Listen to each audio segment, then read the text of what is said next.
Good afternoon and welcome to Real Chicks Rock Presents Real Discussions. I am your host, Michelle Dawsbert, and as always, I'm super excited to be here. It is a beautiful day in the neighborhood here in Atlanta. Sunny skies, not a cloud in the sky. Spring is in the air. Yes, it is. We have made it through the winter. We are so excited about it. The weather, the temperature is changing, is going up. It's beautiful. Women are getting their toes done, having their toes hanging out. It's awesome. So we are so excited about that. So today, I just want to thank all of our new listeners. Thank you guys for checking us out and listening and leaning in. Let me give you a little bit of background about what Real Chicks Rock is all about. It's all about creatively collaborating and connecting to raise awareness regarding issues that impact women. And we do it by community service engagement, public speaking, mentoring. We have workshops and we have the arts. This particular platform, we've been doing it for a couple of years now, and I'm always excited about it because I get an opportunity to talk to people that I think are making a difference in our community. And today is no exception. Today we're going to look at it from an artistic lens, right? There is somebody here that has been doing phenomenal work here in Atlanta and really throughout the country. But I have seen her work here in Atlanta. I've always admired it, and I'm just honored to have her here today as a guest. Meet with me, my guest today, TLang. Hi, TLang. Michelle, thank you. Thank you, big girl. Oh, you're welcome. You are beautiful. You are beautiful. Yes, welcome, welcome. We want to talk all about you. So let me just jump right in. Today's topic is dance and artistic expression. And again, like I said, my guest is TLang. TLang, where are you from? Where are you from? So I am from the suburbs of Chicago. Okay. A small little town called Shorewood. It's near Joliet. Born and raised there, but then I grew up in my 20s in New York City. I feel that New York vibe. I feel that New York vibe. Tell me, what was life for you like in Chicago growing up in the neighborhood? What was it like? What was the energy like? Was it music in the air? Give us a little background of that. Oh, I love those questions. Thank you. So, suburbs of Chicago. Yes. Parents are part of Great Migration, first generation after Jim Crow, and women able to have checking accounts, to be fully ambitious. Yes. So my parents eventually moved and built their home that is still there 45 years ago in Shorewood. It is still a predominantly white neighborhood. So I grew up with multiple consciousness. My parents knew that they were going to live in this neighborhood, but my family was not that far away from Southside Chicago. And summers, winters were definitely back home in the country in Kosciuszko, Mississippi with my grandparents. So I had the best of multiple worlds to navigate, to witness and see. So growing up in a predominantly white suburb had its challenges and hidden lessons that I had to learn and understand and manipulate and turn it for something of good use. But needless to say, I had some really great, endearing friends. I was able to have friends in multiple circles, cultural groups. Right. But the jocks here, the goth kids here, the break dancers here, the skateboarders there, and then the snobs over there. I was able and welcome in all of those circles, which kind of, guided me in how I'm able to understand and reach different audiences. Yeah. What was the music scene like for you? What kind of music were you listening to? Again, because you're multicultural even as a young girl, and this is what I'm understanding, just the different neighborhoods and cities or state experiences that you were having. What was some of the music that you remember as a young girl that you listened and you liked? Well, I grew up with Doug Banks and Tom Joyner on WGCI. Okay, there we go. Okay, Uh-huh. so having a range of old school to what was present. My generation was Janet Jackson, went to Yeah. every concert before the show. But that and Paula Abdul, but Yeah. then Frankie Knuckles, Yeah. that's The happening. But house. then but my parents or my great aunts and uncles, they were making sure that we understand blues. Mm-hmm. And then coming down south, my grandparents were making sure that I understand Ella Fitzgerald and the lyrics of Billie Holiday and the complexities of a Miles Davis. Mm-hmm. I had it all. And Yeah. then, with my white crew, I'm Yeah. listening to Bon There Jovi. you go. You know? Shot to the Um, heart and you're yeah. to blame. You give love a bad name. So yeah, the palette, it was wide. Yeah, yeah. So TLang, when did you discover dance? Like, were you always a dancer? Like, were you moving at parties? Like, when did you fall in love with dance? Yeah, I have that family that encourages you to get into the middle, the center, to show what you're working on, Right, right, right. to brag about what you've been playing with or creating.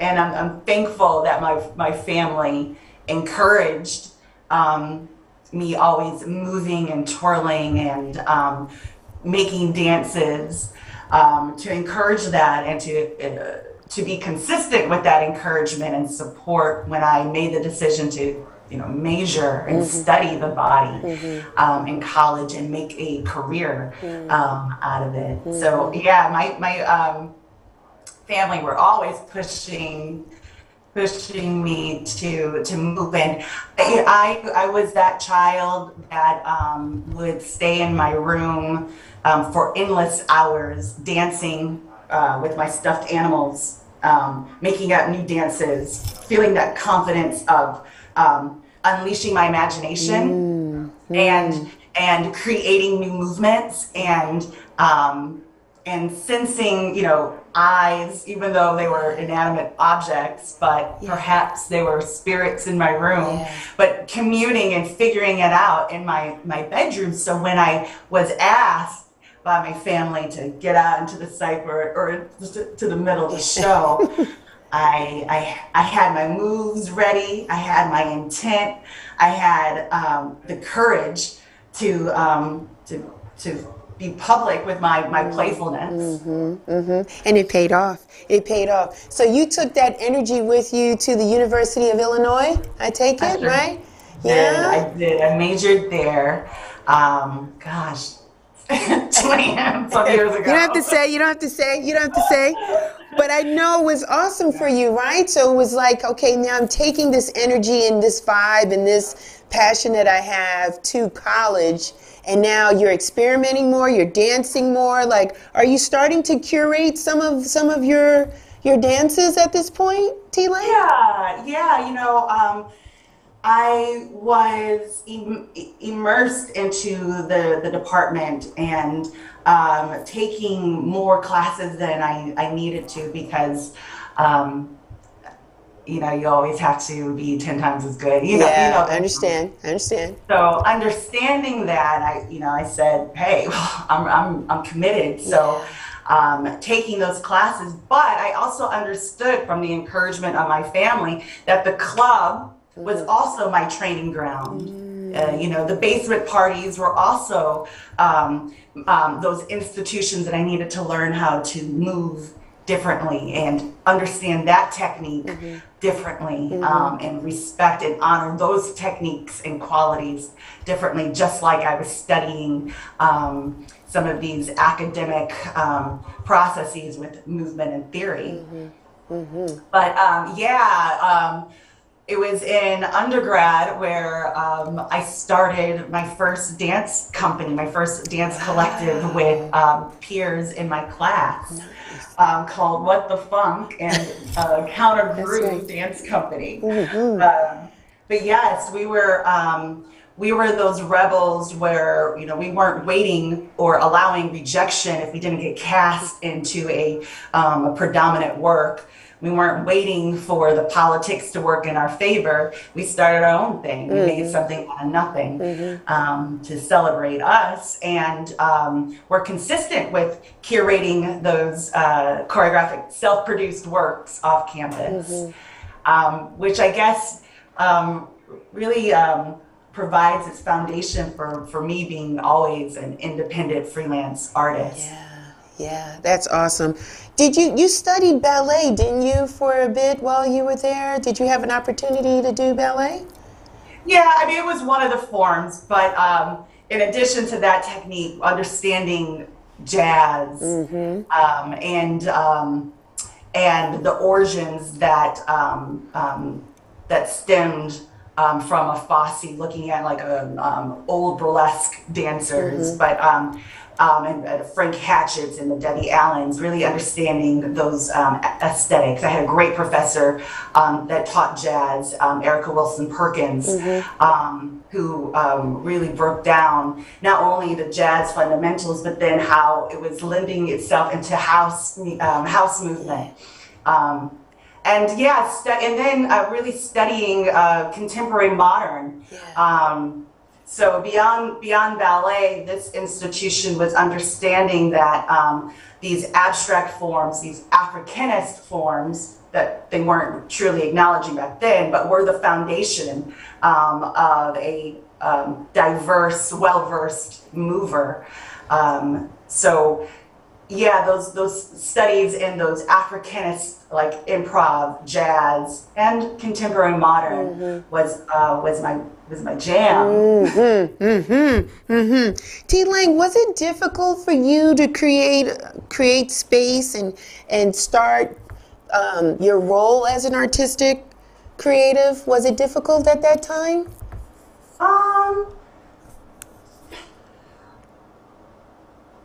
Difficult in the fact that I wasn't going to allow no to be the final answer. Okay. So difficult with carving my own path, no. Okay. Difficult with not letting rejection or closed doors or being overlooked a deterrent or a detriment to the growth, nah. But I mean, it definitely had its levels to it. Okay. Yeah. Okay. So how did we get to Atlanta? Right? We're in Illinois and we graduate and we have a bachelor's and we get our master's. How did we get to Atlanta? How did we get here? Well, I lived in New York. I lived in Harlem. In upper Manhattan for 9-10 years.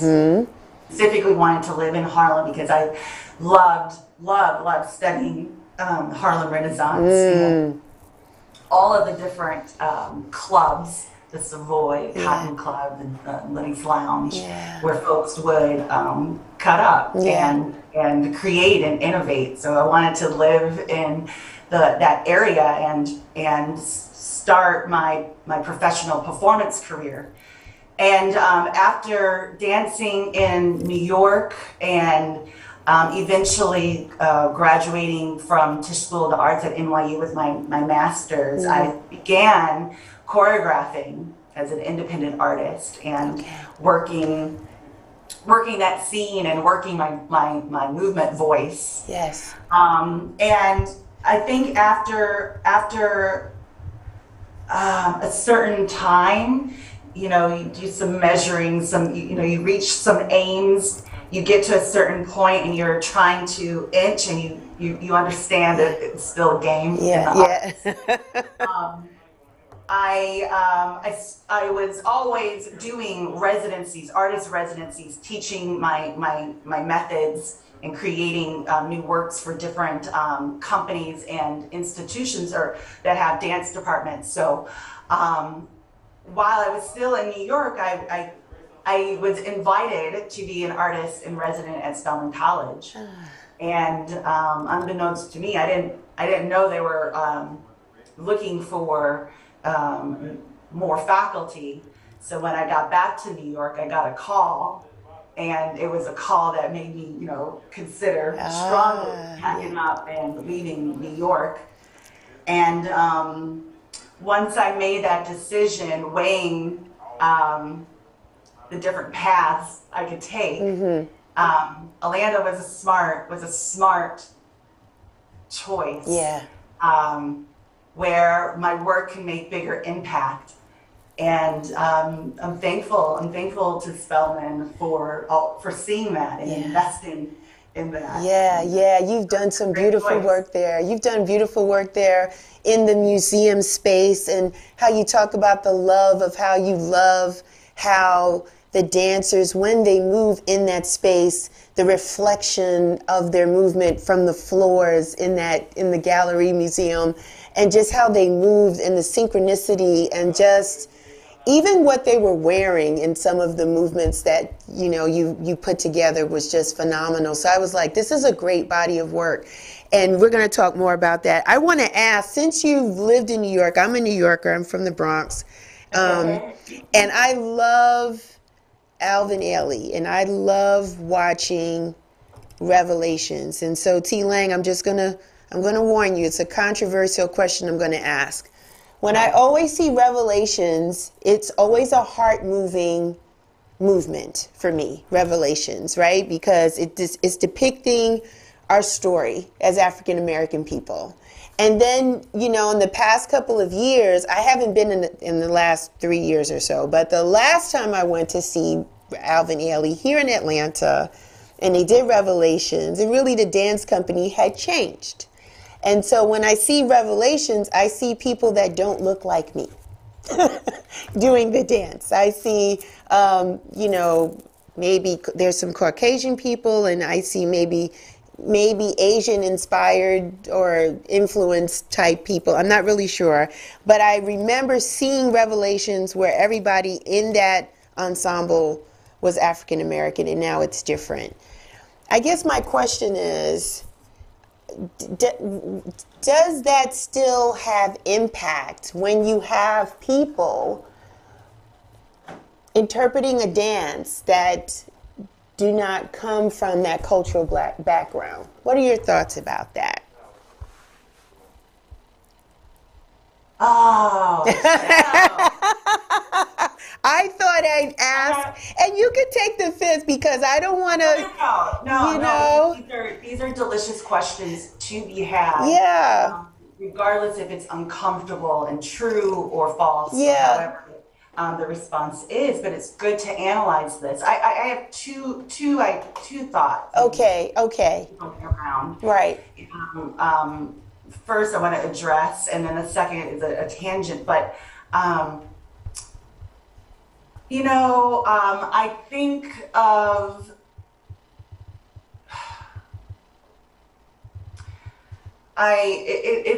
gosh, I hope you guys can edit all of my. We're live. All right. So, okay, first, I think of the history of Revelation. Yes. The time that it was created, what was happening in time, in society, in culture, of creating that work that Mr. Ailey put his blood into.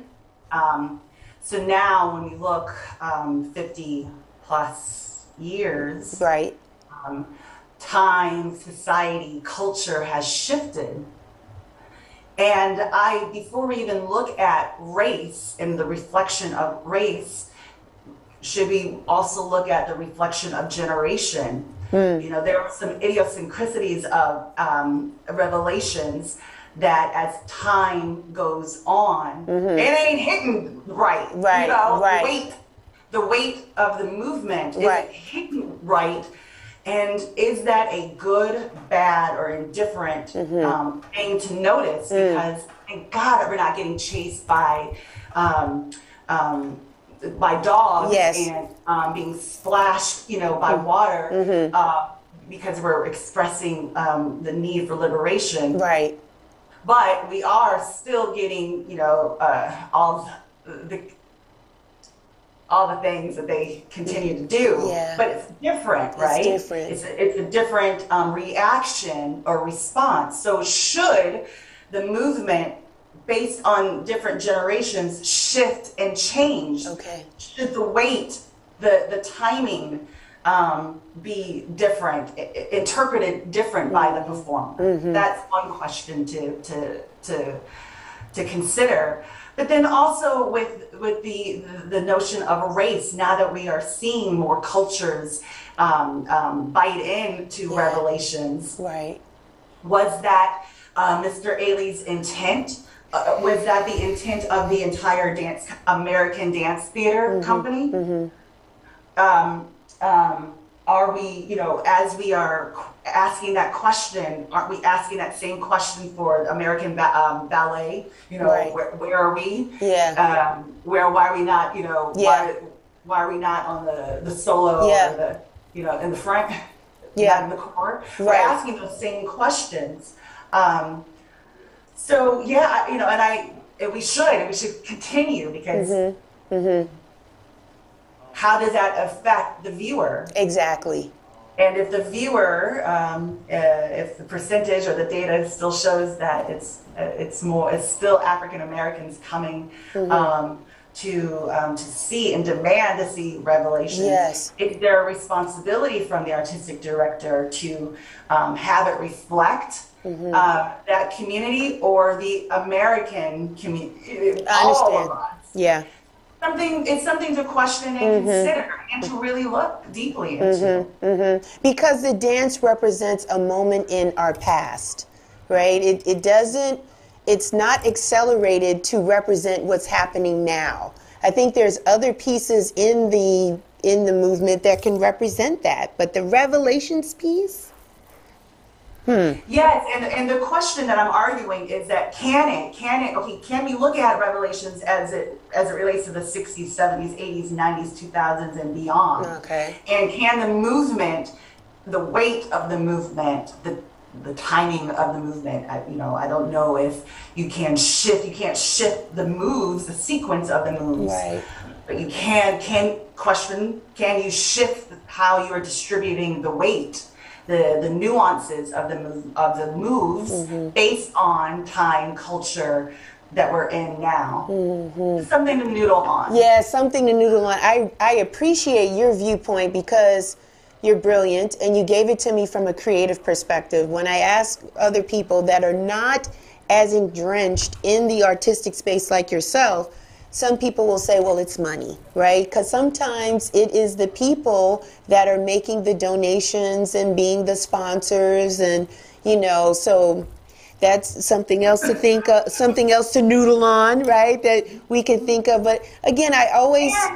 And those people who, find that they are seeking more representation on the stage, well, then go support your local artists like a TLang dance. We're seeing 40,000 people come to Fox in February. Yes. And we'll see 0.5% attend Bell Ethnic or Dance Canada. There are other companies that are doing those. Yes. Stellar work. Yes. Let's talk about the stellar work, TLang. Come on. You've done great work at the High Museum. I love that piece you did. It was outside. It was lights. You bring in technology. Why the technology? Talk to me. You're so creative. You think out of the box. The lights, the sound. And I felt...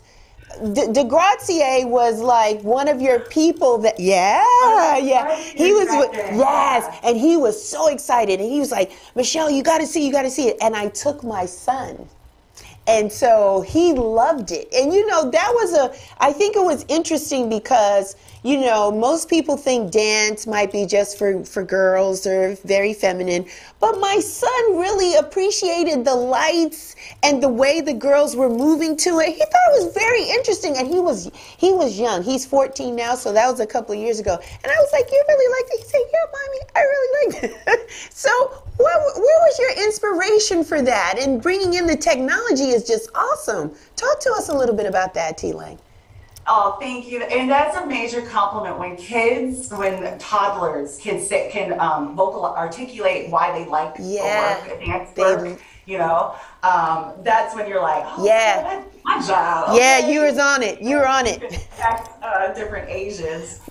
Um, well, I love talking about untold truths of American history through the lens of a Black woman Yeah, and yeah. looking at different race, gender, class um, um, to analyze um, and technology is not far behind. It's interdependent of my work because I love the idea that technology, or however we're defining technology, play at that specific um, creation. For me, like dance, it's sovereignty, it's sovereign land, it's land technology where I can come away from the norm, the realities of this world, and create my own space, my own nurturing space. So a lot of the work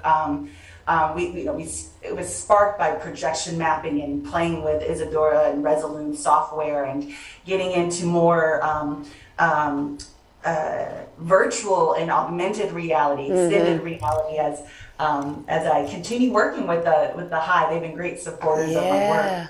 Yeah. But this play of technology, I'm looking at it as a space of freedom, liberation. I'm looking at it as a space where we can insert our soul, our code, so it does not become lost or manipulated. I am really interested in upping the ante as well in performances where it can go beyond the physical motion, but I want to bring in the audience deeper into my mind and my imagination, and with movement and the costumes and the light and the sound, what will it also be when I'm playing with artificial intelligence and how the viewer is responding to these new worlds. I don't know. I've always been excited playing with Atari and the Wii station and taking it apart and figuring how to put it back together to make something bigger and fancier, but not too, Yeah, yeah. Uh, Awesome, awesome stuff. I feel, TLang, when you express yourself through your dance, I feel it's so intimate. Like when you did stuff at the goat farm, I really liked that space. And I felt like we could actually go and we could just touch the dancers. They were just so there. And the silhouettes were just beautiful. And even the costumes, the colors that you choose and the thing, right? You're choosing the costumes. Am I assuming that right? You're choosing what everybody's wearing. And it's just wonderful. And I just want to get in your mind for a minute. Where do you get your inspiration from? Where do you get it from? Where does it come from? these inspirations come from conversations Okay.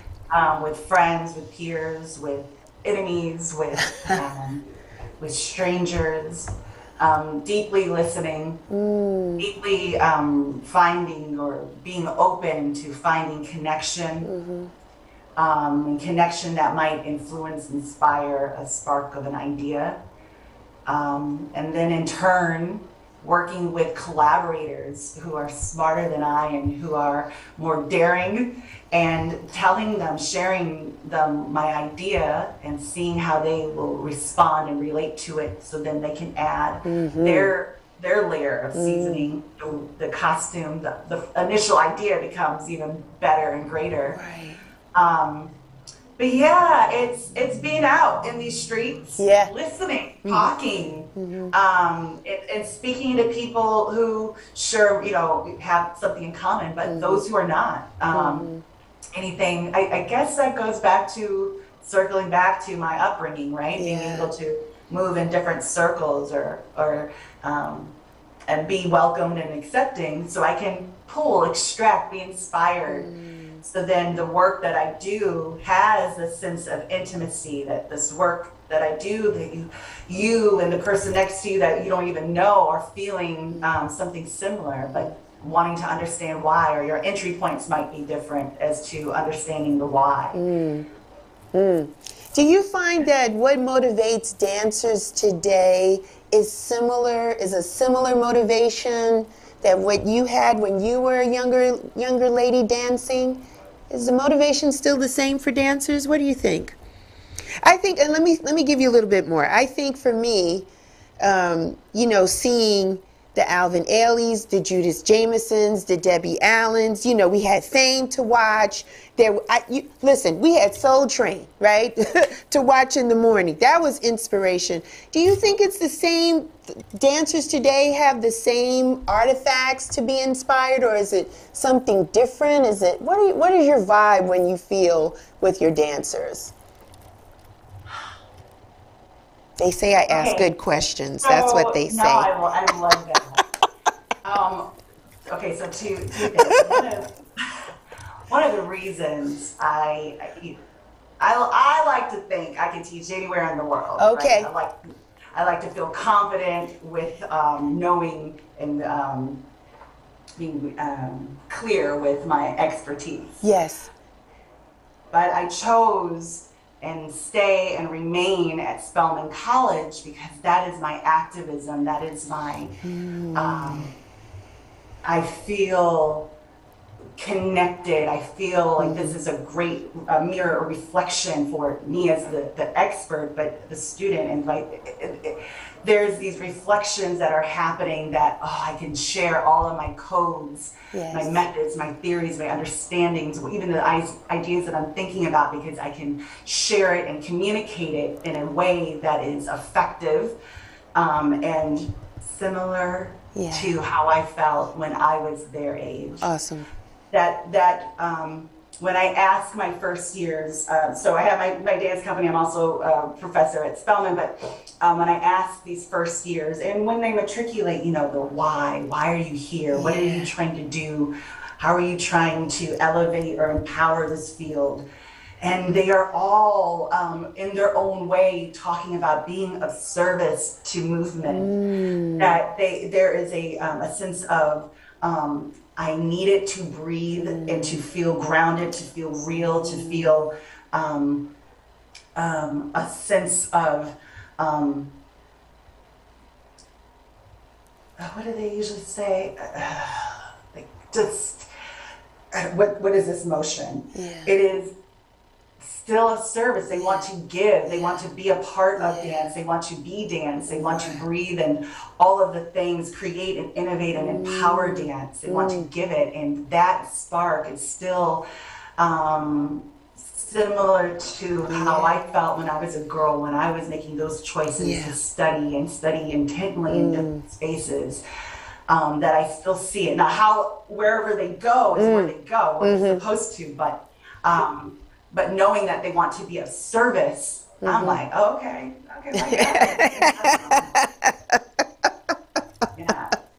That's good. That's good. I think the outlets are different, though. I think, though, when you were a young lady, you could come and you can experiment in the clubs and do different things, like, as we say, in the streets, but you could see and pick up things and just express yourself and do different things. And I guess because I don't know where the spots are for younger people, like where they're going, because I just feel like it's just this.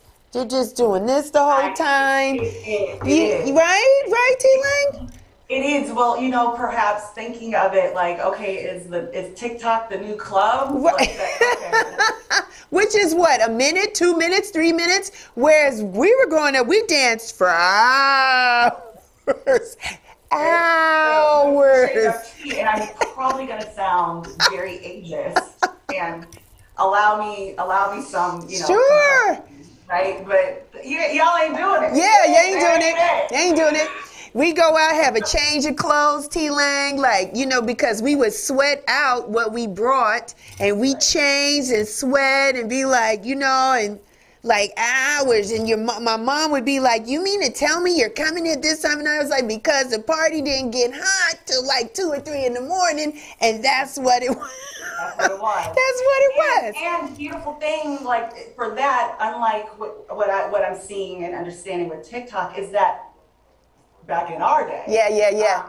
You know, when you get into the cipher, you're showing individual expression of new generated movement in real time. Right. You're not repeating verbatim what someone else did. Right. Like you're doing on the digital platform. So it's a template now. Everything is a template, and we applaud them, those that are doing it, because it looks really cute, but we want originality, and that's really the stem of my question with the dancers that come into your midst. You know, what is their why? And I'm glad to hear and know that their passion, they're passionate, because it translates. I see it, beautiful work. Beautiful work that they're doing. Beautiful work that they're doing. Talk to me, TLang, about the Movement Lab. What's going on in your lab? What's real? And I'm giving you a pass because of this doggone COVID, right? 2 years of us being locked in. But things are starting to change, so I'm just hoping maybe we'll see some. Talk to me about the Movement Lab. Well, thank you. The Movement Lab is on the move again. Yes. I love what we've created. So essentially, I needed uninterrupted space to work with my collaborators and my dancers. And if I'm not going to use it all the time, if I'm not in the studio 24/7 like I used to, I wanted other Black women creatives and their allies to have cool, belonging, safe, nurturing space that has resources for them to innovate and to execute. So for the last 3 years, it's been that space of service for innovators, creative entrepreneurs, and working through a pandemic has been challenging, and we were steadfast and thriving, and had to leave our location in the West End to come back to the Goat Farm Art Center in July. But now, just an update, the Goat Farm is getting ready to go through major renovations. So we're going to be on the move again doing pop-ups. Okay. But the Movement Lab is a space where creative entrepreneurs can come and workshop ideas, noodle around some ideas, have resources to empower their ideas with equipment or more brain power. It is a space where you can fail with an experiment and then tinker around and think about some more to produce and have a successful outcome. So right now we're going to be hopefully doing some pop-ups throughout the city, but I'm finding personally, for me, I need to fall back. Really? Maybe this year. Yeah, I want to fall back and re-strategize some of my business plans and build some more capital. Generate some more teams, more folks on my team to help catapult. So then when we come back into physical space, more consistent, uninterrupted space, that launch some of my ideas that I've been thinking about. Yes. That was my next question, because I personally would like to see you have a base in New York as well as Atlanta, and maybe back home in Illinois, and maybe there's some vibe for you on the West. Because I think your work is really good. And, I love that you're here in Atlanta. We get to hoard you all to ourselves, but, expanding your legacy and your footprint ideally would be phenomenal, right? So I am in agreement with you in expanding your team with more like-minded people like yourself, where you can have a beautiful piece, or and it can go on tour. Like, why can't TLang's work go on tour? Maybe spring or summer, do a couple of shows in different cities so people can, you know, see what you're doing. And because what we need, TLang, is inspiration, right? And most times for Black people, we're inspired through music, through dance, through art. And, you know, it would be wonderful to be able to see this. Like, there are people that have never been to a production, right? And you go and you bless them, and they'll see other brown and beautiful young ladies dancing and see a beautiful artistic director like yourself. This is inspiration. So, yeah, get out of the way, pandemic. Like, get out of the way, you know, so that we can get back into the physical space.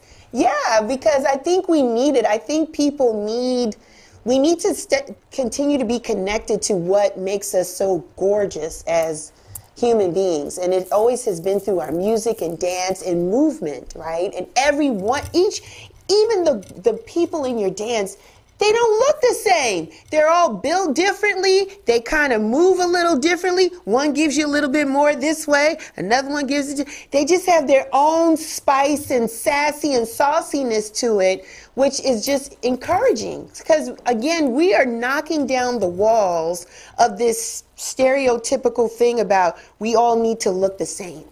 And I think through dance, it helps people to express themselves as an individual with a collective group, right?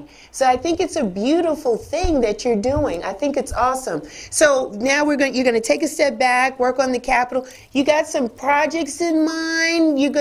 I heard pop-ups. Could we expect maybe a pop-up here or there this year, maybe? Yeah, you know, with all that. Thank you, Michelle. With all that I would love to do and to want to continue to do, fiscal support is certainly needed. Yes. Fund these crazy but cohesive ideas. Yes. That the company does. So yeah, we'll be doing pop-ups of our lab reports. I'm still tinkering, so I'm not ready to share. That's fine. Much. That's fine. But also, as we're writing more grants and raising more capital, it's specifically for my new research called Black Soul Codes. This is a research project that myself and a longtime collaborator, Dr. Michelle Haidt, and I have been working on. And in addition with a new creator, an Imagineer, an engineer, J.C. Holmes. Nice. So I'll be working and creating and thinking and blowing things up and putting them back together as I'm thinking about motion capturing and creating some data sets and thinking about machine learning for movement in different ways. Nice. Very good. That's excellent. I'm excited. I think it's a good time. It was unfortunate, right, with what we saw with George Floyd and just things happening within our communities, but it opened up the eyes of people, right? People that didn't know that this type of behavior was going on. And by that happening, people are opening up their purses and their wallets, and they want to support things that help empower our communities, right? So I think it's a great opportunity to just, as you say, just think about some things, get some things working on, because again, this work that you're doing is important. It's important. It is, because it helps continue to tell our stories, right? And we want to share them with the audiences that want to see them. So I think it's great work. I think it's great. How can people find you, TLang? Where are you? Well, definitely check out our website, yes. www.tlangdance.com. We're on social media, same handle, TLang Dance. TLang Dance. Find us. We're there. We're on IG and Facebook. I guess I'm gonna need a new intern to get on TikTok. Right. I definitely need. Maybe we can start. That's an excellent idea, TLang. You should do some teasers. You should just, and make it be about you, right? Just an opportunity to express how you feel through dance, because you still got moves, girl. I've seen you, I've seen you sweating. I have 40 more summers here, okay? Girl, was like, go, girl. Get them together on the dance floor. I've seen it. So give it to them on TikTok. Michelle, when's the next Tambora party? I don't know. I have no idea. You know what the problem is, TLang, here in Atlanta? Unfortunately, a lot of the places and spaces we used to have for dance have closed down. So that has been the restriction. Like, that has been the problem. Yeah, because we don't really have the spaces like we used to get down, to get loose. So what's happening is people are waiting for the weather to change and everything is at the parks, right? So we got to find a place. I think there's some bubble and some movement at Underground Atlanta. Some spots over there I haven't checked out, but I've seen some parties come through. But that's what we got. You're right. I can't wait to have conversations about the underground and the energy of the underground. Yeah. I mean, what's happening is what's happening. Yeah. But I'm really curious with how Black folk are feeling when they go into the space. Yeah. They understand the history of the space. Yeah, I don't know. And then, what's going on, TLang, is cross-pollination, because younger generation of kids are dancing with us and we're dancing with them because, we're getting older. We're not ready to sit down all the way, but we got to make room on the floor for them. And, so it's got to be a collaboration. It can't be old school forever. You got to kind of you got to show them, got to tell them what's up. You got to, you got to give it to them. So I'm excited to see where we're going with this, because I am not ready to sit down. I'm ready to, right. You know what I'm saying? I'm ready to get my towel and be like, whew, because it's a release, TLang. You know it. When you dance, you let it all. You leave it right there on the dance floor. And we need it. After these 2 years, we haven't seen people. I haven't seen you in 2. I mean, we don't see people. And so we need it. So, yeah, tell the people one more time where we can find you. And your donation buttons are working on the website, right? We can make donations. Yeah. And, if you make your donations, they're tax deductible. Awesome. Off. So we accept all types of donations, even well wishes. Yes. TLangDance.com is my website. Yeah. And you can find us, TLang Dance, on Facebook and Instagram. Yes, awesome. It was a pleasure talking with you. I really enjoyed this conversation. Yes, you are a beautiful, insightful, passionate person. You are gorgeous inside and out. This was an honor to have this conversation with you. I so much appreciate your work and what you've done here in Atlanta, just touching the lives of so many people through your artistic ideas and designs, and it's just been wonderful. I wish you nothing but continued success. Anything that I can do with my platform and my brand, sign me up. I'll be more than happy to help. Volunteer, sign the people, walk them to their seats, usher, to do the parking lot at the goat farm, like tell them where to go. Whatever you need to just make sure that your nights in dance are successful, I'm there. Thank you so much. You are welcome. You're very welcome. Well, that's my time, people. You know where I am. You can catch me everywhere. I'm Real Chicks Rock. I'm on Instagram. I'm on Twitter. I'm on Facebook. You guys follow me. Listen, I got t-shirts out there. You guys go to realchicksrock.com, subscribe so you don't miss a newsletter or blog. Until next time, guys, listen. May you live to be 100, and I live to be 100 minus a day, so I never have to know that beautiful people like you have passed away. Until next time, take care, be well, and rock on.